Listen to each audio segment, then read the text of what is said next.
Buenos días a todos. Este día Dios los llene de sus ricas bendiciones. Reciban un saludo de parte de la Iglesia Berit y un servidor. La meditación que nos ocupa el día de hoy tiene como título El aborrecimiento de Dios. Su base bíblica se encuentra en el libro de Romanos, capítulo 9, versículos 6 al 18. En estas últimas meditaciones hemos estado hablando acerca del amor de Dios y hemos dicho que Él es amor, que su amor es eterno, es santo y como también su amor es bondadoso para con nosotros. Pero esta semana hablaremos de un punto difícil de entender. Este punto que aparece en el libro de Romanos es acerca del aborrecimiento que Dios tiene hacia algunos.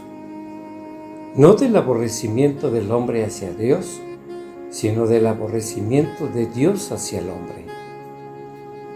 Esto último es muy duro porque si nos ponemos a reflexionar un poco, ¿se imaginan al Dios Todopoderoso aborreciendo a alguien? Bueno, el día de hoy hablaremos un poquito acerca de este difícil tema. Abran sus Biblias en el libro de Romanos capítulo 9 y sigan la lectura de los versículos 6 al 18. Dice: No que la palabra de Dios haya fallado, porque no todos los que descienden de Israel son israelitas, ni por ser descendientes de Abraham son todos hijos, sino en Isaac te será llamada descendencia.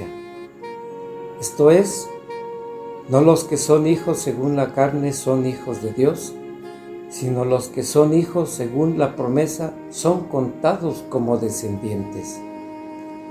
Porque la palabra de la promesa es esta: por este tiempo vendré y Sara tendrá un hijo.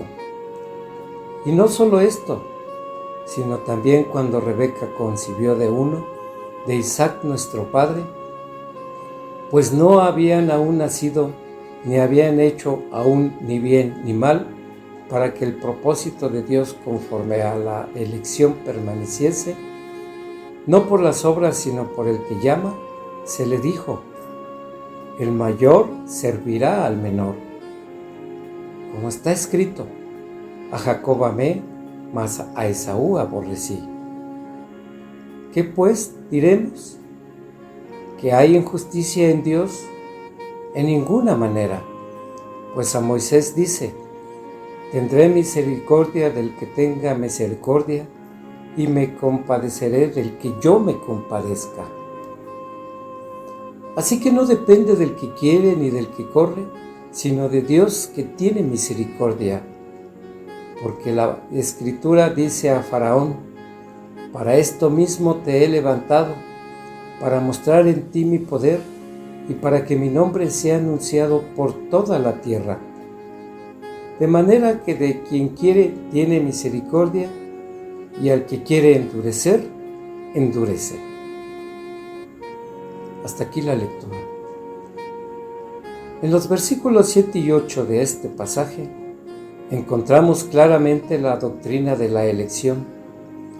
Vemos cómo Dios deja bien en claro que no por el hecho de ser descendientes de Abraham serán llamados hijos, sino solo aquellos que nacieron de la promesa hecha por Dios y que vendrían del linaje de Isaac. Los otros hijos que le nacieron de Agar y Cetura no fueron escogidos para formar parte de la promesa, es decir, que no todos serían llamados hijos de Dios. Pero más aún, en los versículos 11 y 12 vemos cómo, que a pesar de que Rebeca concibió mellizos, uno fue escogido por Dios y el otro no. Dice en los versículos 12 y 13, se le dijo: el mayor servirá al menor. Como está escrito: a Jacob amé, mas a Esaú aborrecí. Es precisamente aquí donde leemos acerca de Dios aborreciendo a una persona, a Esaú. Este mismo texto lo encontramos en el libro de Malaquías, capítulo 1, versículos 2 y 3. Este pasaje que Malaquías escribió 1500 años después de la muerte de ellos, marca el hecho de cómo Dios hace su elección soberana sobre Jacob y su descendencia para vida espiritual, y deja a Esaú y su descendencia para juicio divino. Esto, por supuesto, no quiere decir que Dios sea injusto, sino más bien la palabra hebrea aborrecí se está usando aquí como un modismo hebreo para indicar una preferencia. Así, al ser un Dios soberano, a unos elige para salvación y a otros para la condenación.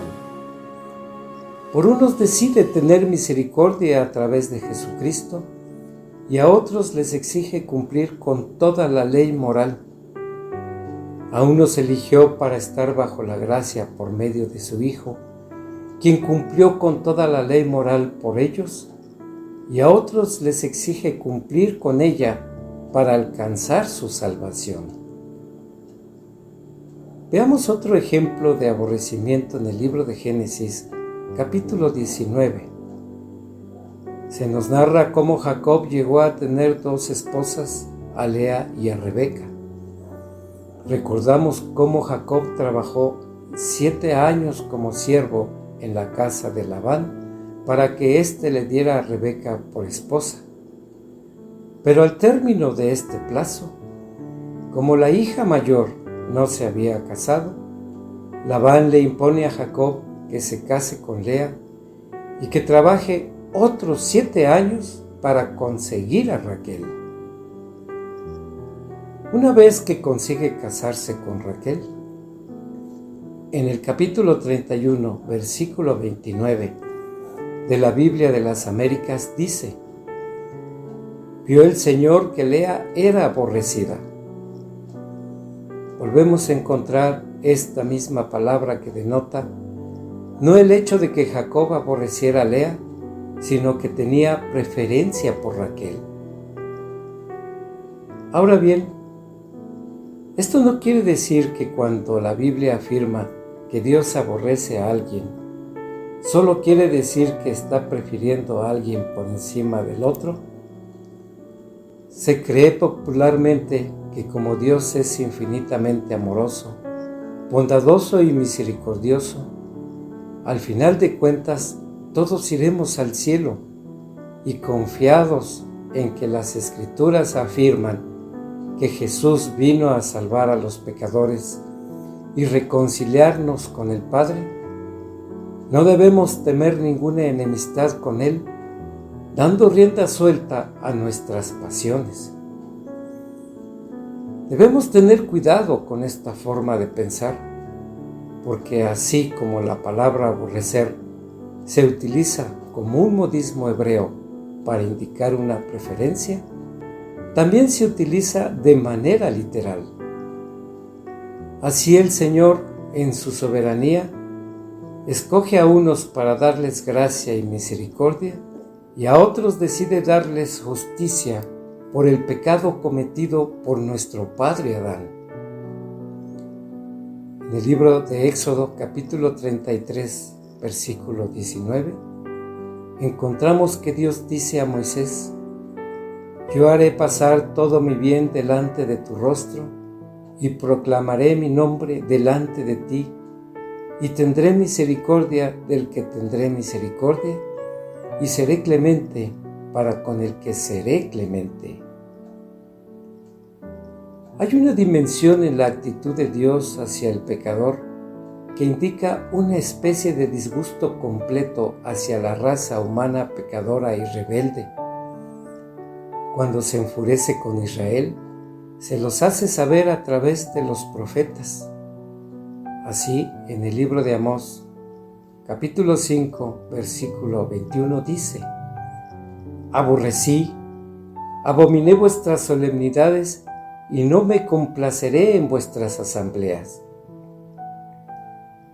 Este es un lenguaje muy fuerte, porque indica claramente la ira de Dios hacia la hipocresía humana, hacia aquellos que solo se acercan a la iglesia a ofrecer sus ofrendas a Dios, cuando por otro lado están sacando provecho del trabajo de otros para enriquecerse, o cuando ese dinero lo consiguen haciendo el mal a sus semejantes al venderles estupefacientes, o por solo cumplir con una obligación social. En el Salmo 5, versículos 4 y 6 dice: porque tú no eres un Dios que se complace en la maldad. El malo no habitará junto a ti. Los insensatos no estarán delante de tus ojos. Aborreces a todos los que hacen iniquidad. Destruirás a los que hablan mentira. Al hombre sanguinario y engañador abominará Jehová.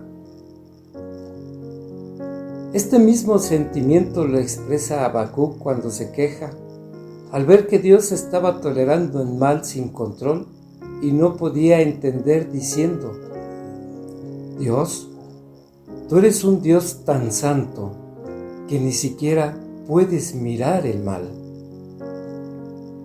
Así que debemos tener cuidado con la idea de que al final de los tiempos Dios en su infinito amor salvará a toda la raza humana.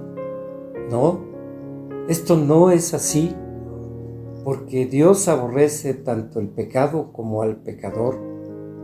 Sus ojos santos no pueden ni siquiera mirarlos. Y cuando en aquel día final Jesucristo venga con todo su poder y gloria a juzgar a vivos y muertos, a todos aquellos que no recibieron un corazón de carne, a todos aquellos que no nacieron de nuevo por la acción del Espíritu Santo y no recibieron el don de la fe en Cristo, serán enviados al castigo eterno, al infierno preparado para la bestia y sus seguidores.